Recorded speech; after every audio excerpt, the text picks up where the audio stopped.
Hi all, this is Jayasri, working as assistant professor in CSE AIML department, MLR IT. Today my topic is I would like to discuss about applying NLP to business and knowledge representation in taxonomies and ontologies. Okay, we all know about NLP, right? It's a natural language processing in semantic web. So here, how do you apply this in business?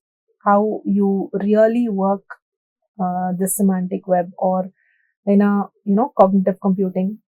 How do you use this NLP? Let's see in this session. And also, we would like to discuss about the knowledge representation in taxonomies and ontologies. Taxonomies and ontologies we have already discussed in the previous session. So we'll also discuss a few more topics here in this session. Right, before going into further slides, first let's see what is NLP. NLP is a natural language processing which enables computers to understand and process human language. It understands and processes human language. What is this NLP doing here? Your NLP is, it powers AI-driven chatbot, it powers AI-driven chatbots, also voice assistants, and semantic analysis and recommendation systems. So here NLP is having a very keen observation on assisting different modules, different models. Along with that, it gives you a sentiment analysis. It gives you a sentiment analysis of whether to go with the model or no, based on the requirements. And also it gives you a recommendation systems. Say for example, user is continuously observing any particular fiction kind of movies or songs. So here your system gives recommendations to the user that you can watch this movies, right? So these are called recommendations. Why is NLP important for businesses? Let's see. Why is NLP important for businesses? To improve customer experiences. It improves the customer experience. How? Like AI chatbot, voice recognition.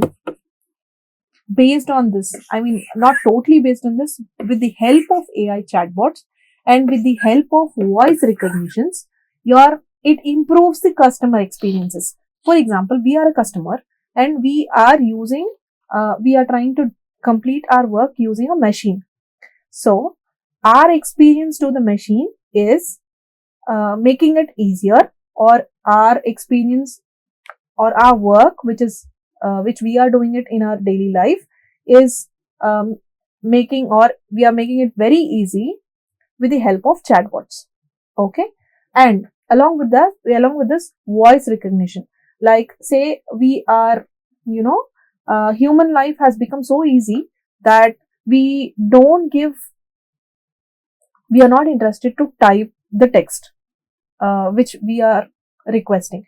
So in that case, we give a voice message. Okay, we type a voice button and just we speak the request what we have to give to the bot.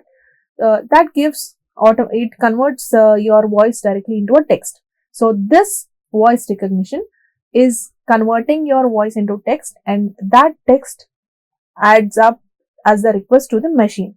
So by this, customer improves the improvement that it makes his life so easy that he don't have to strain himself much. So NLP is very important in businesses. Second is, it automates data extraction. Data extraction is automated, and decision making is also automated, like email categorization, document summarization. What is email categorization? email categorization is something that we'll have n number of emails in our inbox, right? So here your bot categorizes what sort of emails you have, whether it's a social media content mails or a business mail. Okay, so your bot is dividing it, so you don't have to read each and every mail and save it into a particular folder, but instead it is automated. Your system is being automated, so the data is being extracted from the inbox to a separate folder. Okay, and it's about a decision making. What is decision making? That document has to be summarized or it has to be framed. I have a document. Is it giving a summary properly, or it has to be formatted? That is taking decision, or your system is making a decision by itself. Next, it enhances business intelligence. It also enhances business intelligence, like analyzing customer feedback, predicting trends. Okay, it enhances business intelligence, like I have few policies. Okay, I have policy 1, policy 2. Business intelligence. Okay, I need to analyze the customer, like whether the customer falls under policy 1 or the customer falls under policy 2. And then based on the customer feedback, I need to predict that the customer belongs to which policy or which category, and then I have to give that policy to that user. Okay, by which my business intelligence is increased. I get number of customers more, and my count is increased. So here I can predict the trend, that in case if I change the way or I change the pattern of explaining the policy to that user or the client, I may increase the count of my customers. So I can predict the trend, that I have a particular, I have that prediction of changing the trend or changing the policy or explaining the policy to the client.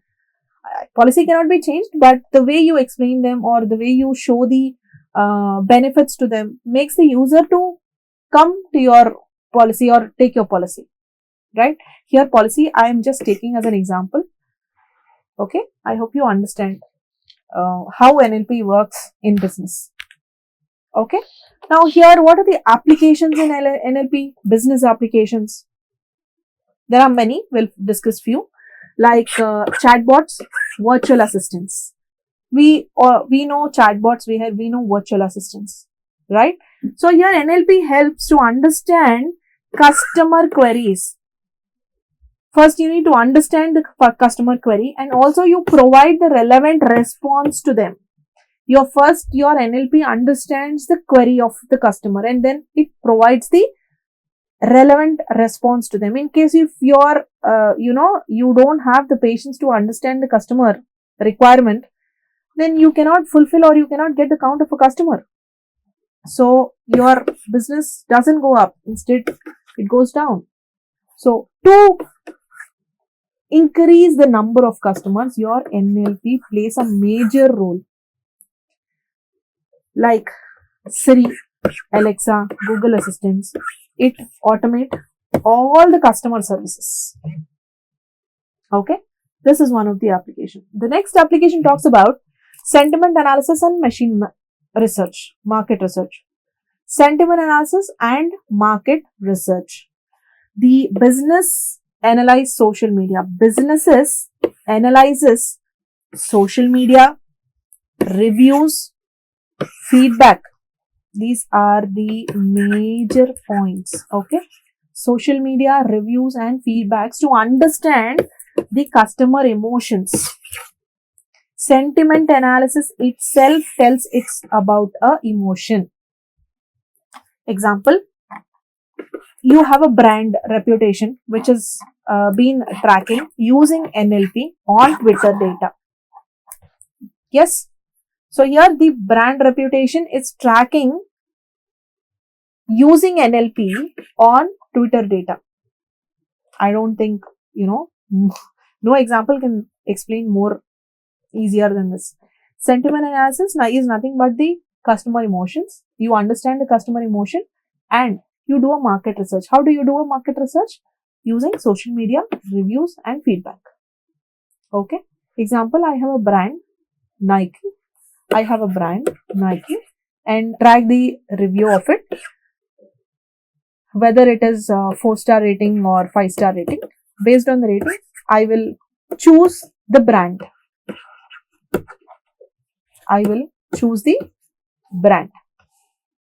Okay. The next application is document summarization and information extraction. Document summarization and enti, like we have, 10 pages of document wherein you can't sit for hours together and read the document to understand what exactly is there in it. So you try to summarize it in a page. So document summarization is something that it automates the contract analysis and financial reports and research papers. Okay. Contract analysis is something that you have number of pages you have some contract based business. For that, you will have n number of pages which you need to document it. So in that, you cannot read all the pages sitting. Of course, you have to read it, but it takes lots of time. So we use document summarization in NLP to make your work easy. Okay. The next example is also financial reports. Financial reports is something that you have per year. You have n number of documents every 3 months or every month. Okay. Not every month. We have every 3 months.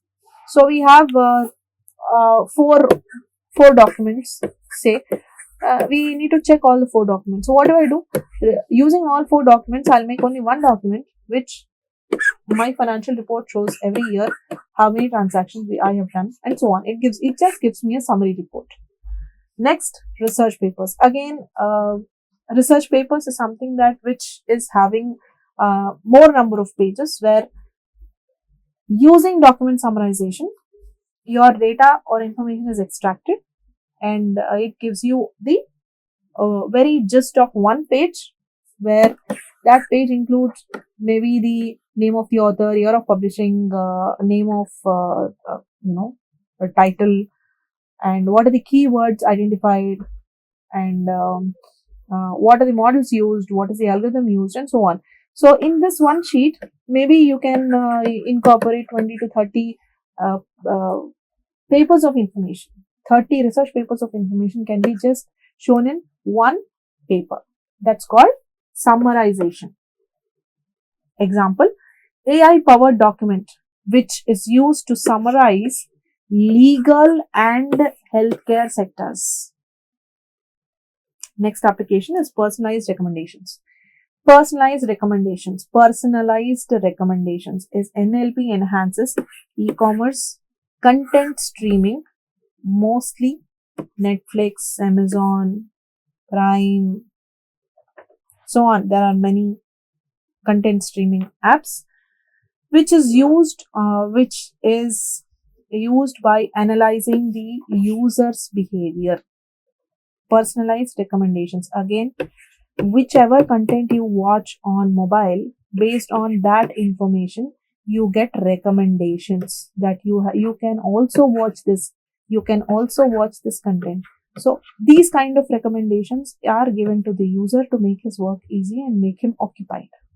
Not only content streaming and all, e-commerce is something that you shop basically shoes or clothing or any television, electronics. When you are searching to buy a refrigerator, double door refrigerator, then when you are trying to search double door refrigerators, your system will automatically enhance all the recommendations to you based on the interest you are searching for, right? So that's called the personalized recommendations by the system. Next is knowledge representation in taxonomies and ontologies. What is knowledge representation? First question. Knowledge representation is something that which is used in organizing and structuring information so that AI can process, AI can reason, and AI can learn. You are organizing the information and you are structuring the information is called knowledge representation, where AI will process it, reason it, and learn it. There are two main techniques. What are the techniques here? One is taxonomies, second is ontologies. Taxonomies are hierarchical classification. Hierarchical classification is that gives a simple structured data. Taxonomies are simple structured data. Ontologies are complex knowledge structure or complex structured data with relationships. Keep in mind that ontologies itself tells it is related to relationships. Now, what are taxonomies? Taxonomies, we know that they are structured data. Structured data. That is, organizing the knowledge what you have in a proper format and use it in the business, whichever business you are opting for. So when you are talking about the definition of taxonomy, it's a hierarchical structure that classifies concepts into parent-child relationships. So taxonomies define that it is a hierarchical structure that classifies concepts in the form of parent-child relationships. Example, I have an e-commerce product like electronics, related to electronics. I am talking about a mobile phone. Mobile phone, electronics is a parent, mobile phone is a child, in which there's a subchild called Apple, iPhone 14. And the same parent electronics, I am talking about laptops. Laptop, child for it is Dell. What is the use of it? Business use case is it helps e-commerce platforms to improve the searches and it improves the navigation. In ontologies basically talks about the relationships between any entities, right? So your ontologies are nothing but it's a structured framework. Ontologies is a structured framework where all the entities have defined relationships, attributes, and rules. Like, say we are taking an example of healthcare. Healthcare ontologies, in that healthcare, say we are talking about some disease or about some symptom or about a medication. So here, when you are talking about the ontology, the relationship tells that you have a fever. Okay. Fever is a symptom. Fever is just a symptom of malaria. It's just a symptom. And what is the treatment for it? Paracetamol treats the fever. This is the solution. So what is the relation here? I have fever. Okay. Fever is the symptom from malaria. Okay. Now for this, what you have to use? You have to use paracetamol. Okay. This is the relation. This is called ontology.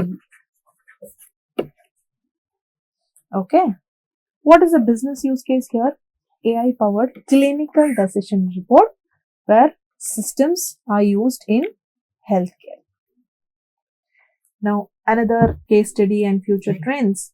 Knowledge representation graph uses ontologies and NLP to provide rich search reports. Like if I am using a Tesla, if I am searching a Tesla, it gives a summary, it gives a stock data of the company, and it also gives the company details. Okay. So knowledge representation indicates all AI driven automations which is used for growth in semantic search, knowledge graph and intelligent chatbots. Right. So here the basic takeaways of taxonomies and ontologies in knowledge representation is NLP enhances the customer experiences, automates the customer experience, and it gives the business insights. Taxonomies classifies the information. It classifies information. It classifies information. Ontologies, it defines relationships for AI driven applications. So here the important thing is classify. Taxonomy classifies and ontology defines the relationships. And in businesses, AI powered NLP is used, and also ontologies are used for smarter decision making. Thank you.